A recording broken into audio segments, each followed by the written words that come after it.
Okay, so we're going to go back to the sheet. Everybody can give me just a virtual thumbs up if you guys can see the source that we're on. Good. Thank you very much, Ruthie. I appreciate the camera being open.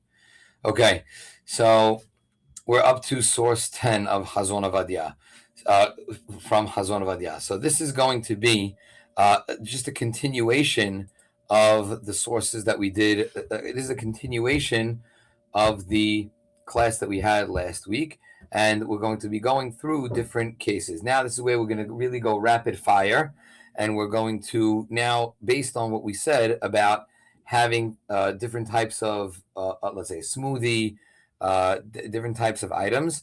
We're going to go through different items here on the sheet, and these items are going to give us really a halacha ma'aseh on certain items. So I love these types of classes because definitely you, the audience, the attendees, you're going to be able to ask me a lot of questions about different products. And we're going to now use these as sources to help us with those different products. Okay, so here we go. We're going to read source 10. Perot or yerakot. שגדלו בעציץ שאינו נקוב. What's an atzitz? An atzitz is a flower pot. שאינו נקוב. That doesn't have really a hole in it that goes to the ground. If it had a hole in it that goes to the ground, there would be no question. But let's say I grow fruits and vegetables in my own little box, right? Like I purchase a box, I have soil, and now I have a tomato garden, let's say. But I do it in its own little box and container. So right? That says she'eno nakuv hamunach ba'adama, but what I place it, let's say, in the ground, but it's in a box. Mevarech alehem kibirkatam. That's very simple. Person makes the beracha, whatever it is. If you're growing things that are ha'etz, right? You're doing avocados, so that's going to be ha'etz. You're doing tomatoes. You're growing tomatoes. It's going to be adama. Aval im yadua lo shehem gidule mayim.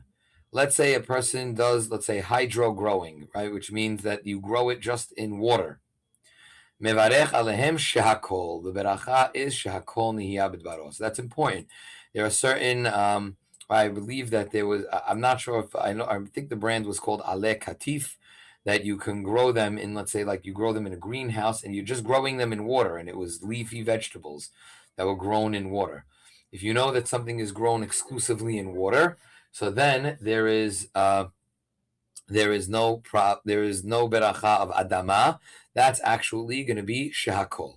How Odia closes, it says ve'im berach alehem bore priya adama or bore priya ha'etz yatsa b'di'avad. If, let's say, a person made a mistake, oh shoot, Rabbi, I can't believe we didn't learn that halacha, and now a person is doing it. A person now says bore priya adama or bore priya ha'etz.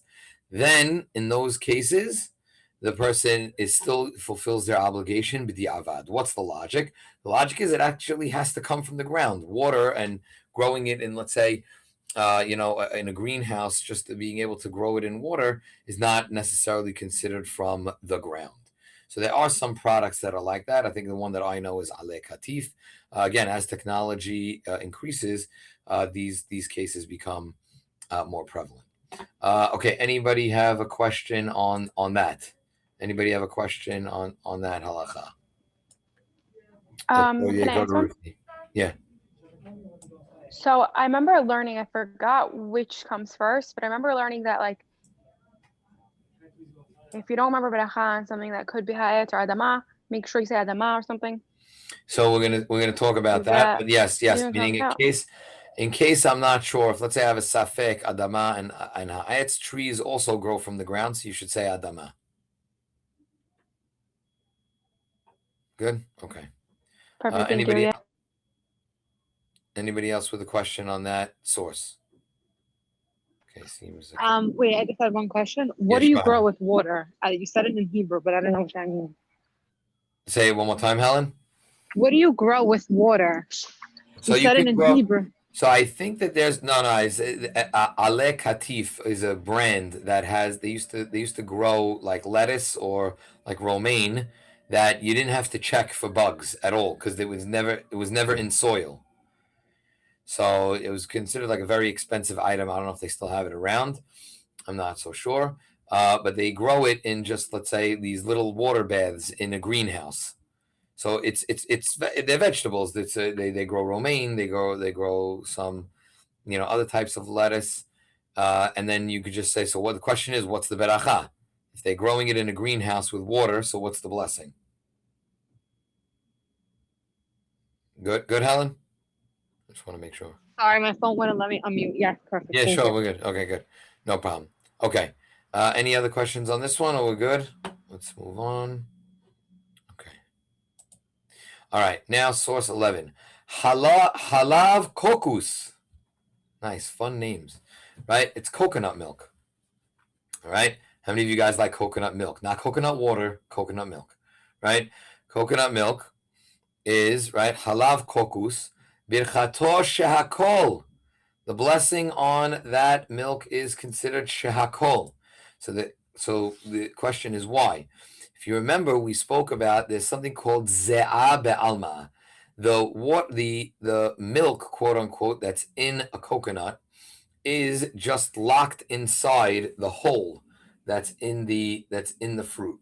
It's not actually encapsulated in any of the flesh. So since it's not considered in the flesh and it comes out as very liquidy, so in that case, this beracha is considered shehakol. Ve'im achal min ha'egoz shebirchato bore pri ha'etz. Let's say I crack open a coconut and now I slice off a piece and I want to take a bite. That beracha is bore pri ha'etz.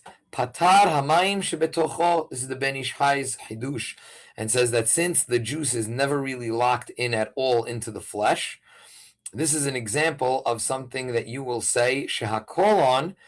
But if you said bore priya, if you're just drinking the liquid, it's shehakol. If you're going to eat the actual flesh of the coconut, the juice comes connected together with the beracha that you made on the flesh, and it's patar. Patar hamayim means it exempts the water from having to have an actual beracha.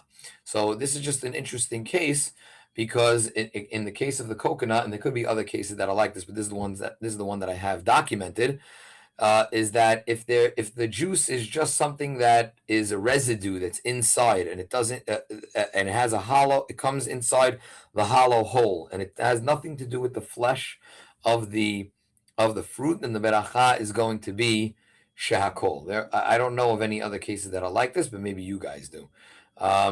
Let's go with this, and let's take any questions just on this one. Seems to be pretty self-explanatory. I have a question. Yeah, Sorry. sure, Gabby. What's going on? So is this like, let's say, regarding like freshly squeezed orange juice with pulp? So great question. So we said in the last class that if you have a lot of pulp, it's got to be a ton, right? It's called like a grave stand or grove stand. I forgot what it's called. It's almost like you're drinking the orange. That's the only time that it's going to be ha'etz. Most orange juices, even if it's freshly squeezed, what you're doing is that you're releasing the liquid that's locked into the flesh of the item. You're saying it yourself in the question, Gabby. The fact that I need freshly squeezed juice, right? If I slice open an orange, could I drink it? No, I'll be eating it. Yeah. Right? I have to squeeze the fruit in order to get the liquid. So we said anytime I have to squeeze the flesh to release the liquid, the beracha is going to be shehakol. The only time that I make it ha'etz is if I have the flesh. Here, I'm just giving another. So, Rabbi, so what's the difference? Why would I think coconut milk would be any different? It's because the milk seems to be separate from the fruit. So since it's separate from, it seems to be that way, separate from the fruit. What they're trying to tell you is no. If I'm eating the fruit of the coconut and then I want to drink the water, it's one beracha. And what's the beracha? Ha'etz. If I want to just take the liquid out of the coconut, then it's like everything else. Don't think it's different than the case of the freshly squeezed orange juice. Because like, Rabbi, look, I didn't even have to squeeze anything, and the liquid is right there. So since in that case we say no, if you're just having the liquid in that case, still the beracha shehakol. The hidush is that in that case, since it has nothing to do really with the casing of the flesh, you might have thought, okay, it's always shehakol. The hidush is if I'm eating part of the fruit in that case, it's still going to be, the ha'etz covers everything. Perfect. Okay, thank you so much. Okay, great. All right. Anybody else with a question on that source? Okay, moving on up. Let's keep going. Okay, source 12. This is a great source. Again, they're all great sources because, I bring the good sources. But the reason why I love this source is because Chacham Ovadia Yosef gives us an insight into his own life and how even Chacham Ovadia was the Gadol Hador, how even in his own life things changed with the beracha. This is going to be a great source that we could discuss. But there's a beracha on something, and then in his own observance of saying berachot, he changed his mind later on in his life as to what the beracha was. So why am I just want to throw that out to everybody because berachot are so complicated. Sometimes things really change. And sometimes things really change. The metziut changes. What's metziut? Metziut means the facts on the ground, meaning the way that things are actually change. How people make things, what ingredients are placed in things, processing. Things can change all the time. So you have to try to stay on top of things. Again, with the basic principles that we give you, you should be 90% there, maybe even 95%. I'll give ourselves the extra 5%. But the point is that things change even for the Gadol Hador. The Gadol Hador meaning Chacham Ovadia Yosef, that he was even able to change things later on in his life. So let's read this source together. Okay? This source is really just, again, I just really like it. It's in Hazon Ovadia, Amud Kof Lamed Vav, that's 136, Din Yod, the number 10. Falafel, right? Falafel, Birchato Shehakol. Oh no, right? If I have a falafel bowl, regular in my hand, now I want to just eat falafel bowls. Chacham Ovadia Yosef says, in his opinion, the beracha she'akol. All of you guys who have been with us again the last 2 weeks should be screaming, Rabbi, what are you talking about? It's a chickpea that's ground up. It's definitely not liquefied. It should retain its form, and it should retain its beracha. And what should the beracha be? Borei Priha Adama. Borei Priya Adama, because that's where chickpeas are from. But let's see what Chacham Ovadia Yosef has to say. Chacham Ovadia Yosef says that Umikol makom hamevarech alav borei Priya Adama yesh lo amal lismoch. If a person wants to say Adama, you have what to rely on. So that's not the cool part of the seif. You have to look down in the bottoms of in the fine print, right? The stuff that only the rabbis read. Ubehe'ara yud gima. What's he'ara? He'ara is a footnote. Footnote 13. He says, Meresh, originally, Hayiti savur levarech alav borei Priya Adama. Al pi dat maran. Sheperot mirusakim legamre b'miltaihu kaime. He says, originally, I thought, what was the original way that Chacham Ovadia, if he was ever eating a falafel, what was his original thought? My original thought was, I'm going to eat, I'm going to say the beracha borei Priya Adama like Shulchan Aruch, which we learned together, that says perot mirusakin, any fruit that's ground up very finely into little pieces, you still b'miltaihu kaime, it stays with its original beracha.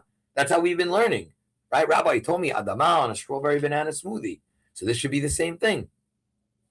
Ukemo shekatavti b'Yabia Omer Halek Zayin Sof Siman Kaftet. He even published it. It was published in his book Yabia Omer, the seventh book, at the end of Siman Kaftet. Now look what he says. Veshuv binoti, right? Bina, meaning he investigated the matter further. So listen to this. This is where we're going to get our next halacha from. Shemikevan sheme'arvim bo kamun. You mix with it kamun.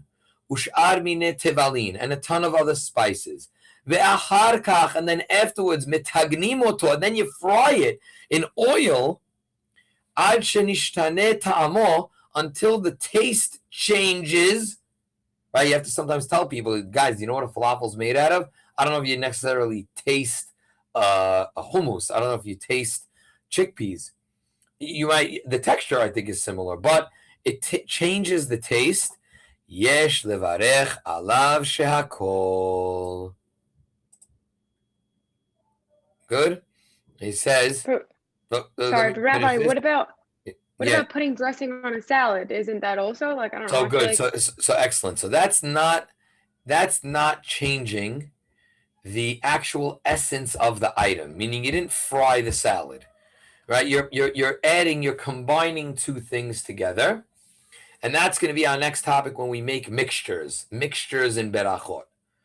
So if a person has a couple of mixtures, and now you want to say, I'm mixing, Rabbi, the salad dressing is shehakol, and the cucumbers that I'm putting them on adama, what's the beracha? That's mixing two things.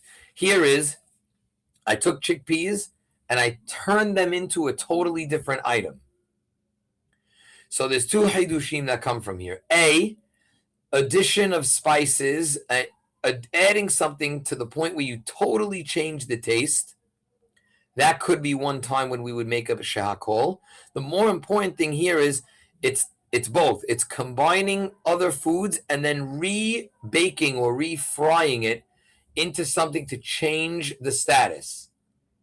In those cases, then that's when we consider changing the beracha. So right. So what would you? Sorry. What would you consider? Sorry, what would you consider? Like a cauliflower crust pizza. So great. So now, in that case, what I would say is that the cauliflower is ground up, but I'm sort of putting the cheese and the sauce. I'm resting it on top of the cauliflower. So in that case, I would say if I put more cheese and sauce than the actual crust, then I would probably say shehakol. Depends on how thick the cauliflower crust would be, and it depends how large it is. Usually I know that to be like, let's say people make it on like little Ezekiel breads. There's like a large edge of the crust, and the crust is a little thicker than the layer of cheese and sauce you put. I would say adama on that, generally speaking, because I'd have to go with the majority. But again, that's our next class. I'm not frying the cauliflower, right? I'm meaning it's chopped cauliflower. It comes in like, let's say, a way to make, or it comes in like a disc. And then you just but you have to bake it though, no? Isn't that? Yeah, you have to bake it. You definitely have to bake it, but it's still retaining. It still tastes like cauliflower. Here, we're trying to say that in the falafel bowl, it doesn't taste like tahini. It doesn't taste like hummus anymore. It has like a different taste, totally. Right. Okay. Thank you, Rabbi. Okay, let's take more questions on this seif, on this halacha, this source. Anybody else? Okay, looks like that's a little self-explanatory, so I'm happy with that. I'm happy. Wait, sorry. Yeah. Ariana again. You guys don't be shy. Just jump in with the question. You have to wait till we go to the next source. It's okay. Sorry. Do you have another example of something that we might think we make adama, but we actually make shehakol? Like, do I have another example of adama that you would make shehakol? I will tell you that one of the examples that I do have that's a huge mahloket, we're going to give a separate class on this. And I got to tell you, I'm not even so confident, I'm being honest, is what's the beracha on Ezekiel bread. Ezekiel bread is almost impossible. It's like stump the rabbis. There's so much literature on it. And again, the biggest thing that we would say... I actually remember having this conversation like 8 years ago in Allegra Frico. And I've still been researching it, Ariana. It's crazy. And I'm still eating it and not sure what bracha to make. There you go. So we'll try to get to an answer together.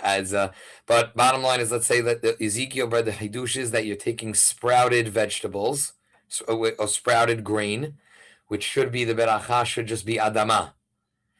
And now because you're baking it and you're changing the form, many people want to say mezonot or even hamotzi. So meaning something that should definitely not, meaning you're not grounding it into a processed flour. That's why people like it, the Ezekiel bread. That would be, let's say, some sort of example. Another example that we had was from last week, if you remember, was peanut butter. Let's say Skippy peanut butter. So if I look at the ingredient, let's say I just, I want to sneak and just make sure my wife's not in this class. Yeah, good. Don't tell her. If I want to sneak to the pantry and like just take a scoop of peanut butter, right? So now what would be the beracha? He's like, Rabbi, what do you mean? It's ground up peanuts like that. You taught us that if it's like a smoothie, how is peanut butter any different than a strawberry banana smoothie? So the answer is that they're adding so many preserve. I'm talking about, let's say, a Skippy or a Jif or something like that. They're adding so much sugar. They're adding so much like the fructose corn syrup. They're adding all of those things and spices and other sugar, and then they're grounding it and melting it, and they're doing so much to it that I would never say that. No one would say that it's peanuts. That I would say shehakol on the Skippy peanut butter instead of saying adama. Okay, thank you. That's helpful. Does that make sense? Okay, good. Yeah. Wait, Rabbi, what'd you decide about Ezekiel? What are we doing? The Lynn, I told you we're gonna have to have a separate class about Ezekiel. Oh my gosh, I know. Yeah, but we're gonna stay tuned. Oh Stay my tuned. gosh. For now, I always say so that again, if it's you can get away with two different berachot. You would get away with mezonot. Mezonot is probably the safest thing to say right now, because even if you have to wash from it, even if let's say people want to say that it's actual bread, mezonot is a beracha that's all inclusive. If you ever have a doubt between bread and mezonot, always say mezonot because it could include it, right? Hamotzi doesn't necessarily include other things of mezonot. So for the time being, same as or not. If you have, let's say, very light, it's not a thick Ezekiel bread. It's like an Ezekiel wrap or like a toast or whatever it is. Or let's say like avocado toast on Ezekiel bread. So on those, I say adama, because again, it's sprouted and it's not really so baked. I'm in the minority, so I'm gonna try to crystallize for you guys. Again, most people I know with the Ezekiel bread, to stay safe, they say mezonot. That's in a nutshell. Is Sabra hummus the same as Skippy's peanut butter? Do you also say shako? So excellent question, Helen. So actually, if I am going to, 1 second, sorry, I just got distracted because I thought somebody was trying to get into the class. All right, sorry. If I'm just going to skip, and if all I'm going to do is just take the hummus, let's say on a spoon, right? I don't know. It depends on if it's like a flavored type of hummus, where let's say like they have, like other spices and anything. And what you're trying to do is, let's say, add it, let's say with a vegetable or whatever it is. If you're just eating it raw, hummus is thick enough that I would say adama on the hummus. If it's thinner type of hummus or thinner tahini, then I would say shehakol. Which brings me, Helen, to the next source. Baruch shekivant, right? That you get that. Look at source 13. Tahina birchata shehakol. If it's tahina, what's the difference between tahina and hummus? The texture. So look what he says in Ha'ara Yudalid. Kemo shekatav ha'aruch hashulchan siman reshbet or dalit shekol sheni moach legamre. Anything that is liquefied totally, v'naaseh ke'en mashke, and is made like a drink. En shem ochel alav umevarech alav she'akol. So you're taking, what's tahina? Sesame seeds. There's not one chunk of sesame seeds in your tahina. Some people, what they do is they actually make a hybrid. Thick tahina is usually a combination of the hummus, of the chickpea, and the sumsum, and of the sesame. So if something is taken, it's so liquefied, right? Even if you've seen my in-laws, they make their own tahina, but they're making it from a ground-up paste that's pulverized. It's pulverized sesame, and then they're adding water to it, and then they're adding lemon, and it comes out very thin. It's like it drips. You could drink it. Those things are beracha shehakol. So tahina would be beracha shehakol, but hummus, which is much thicker and actually has even chunks of, let's say, the hummus would be, if you're eating it raw, it's going to be borei pri adama. Most people are dipping their kibbeh in it. If you're taking kibbeh and you're just using the hummus as a dip, the beracha is mezonot. If you're using carrots in hummus, it's adama. That we're going to be doing in the next week's. The next two classes are going to be that we're going to be doing ikar and tafel, which is what if I have a mixture, what's the main thing, and then majority versus non-majority. Fun stuff. But that's source 13. Helen, did that help you answer the question? And now do you understand the source? Yes, but peanut butter is thick, and even though they add stuff to it, right? So I want to say that the peanut butter the reason why peanut butter would be shehakol is because it's like the falafel case where you're adding so many other things to it, and you're changing it from, no one is ever going to compare, let's say, the peanut butter, again, that's not natural, to an actually sitting there and eating peanuts. I think everyone's natural reaction would be, yeah, I'm going to say shehakol.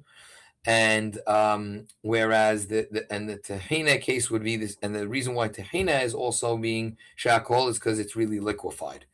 We answered that in a class previous. They said, Rabbi, so how come apple juice, right? Why is apple juice not like a smoothie? Because it's totally liquefied into something that it's almost like it's called salul. Salul means it's a clear liquid, pulverized so much to that level. So that would be that's another reason for it to be shakol. So I'm giving you these tools so that you can compare other things to it. Perfect. Thank you. Okay, great. Rabbi, can I ask my cookie question now, since you were saying, like, so basically, let's say the cookie was made out of oat. I think oats are not, but then earlier today, my husband. If they're regular oats that are just toasted oats are going to be adama. If they're made into a dough, then it becomes mizonot. So granola, raw granola, right? Let's say that's very popular nowadays. Granola is adama. Okay, because the oats are toasted. Once it becomes ground into a flour and then into a cake or a cookie, then it takes on the shape of mezonot. So oat cookies would be mezonot, but granola, which is made of oats, is adama. How is oats adama, like regularly oats being adama, if oats is one of the 5 minim, no? Or not the minim, whatever, like the 5. Right, so it does depend. It depends on how I cook it, which we're going to learn next class, and we're signing off in a minute. Where let's say I took a wheat kernel and I just ate the wheat kernel. I just chewed it. Right, the Gemara talks about a wheat kernel. So until you make it into a dough or a flour and then into a dough, they're still growing from the ground. They're adama. So what about something that's toasted or sprouted, something or steamed, right? Something that's not fully made into a dough or puffed. Right, to blow your mind at the end of the class, what's the beracha on a rice cake? That's adama. No, shakol. It's adama because it's puffed. So it's something that is puffed. You're taking a rice kernel and you're puffing it. You're not eating it raw. So if it was a raw rice kernel, it would be adama. If it was ground into, let's say, rice is a bad example because you can't go all the way with it because it'll never be hamotzi. But if it's puffed, then it's going to be adama. So that's the same thing, let's say, with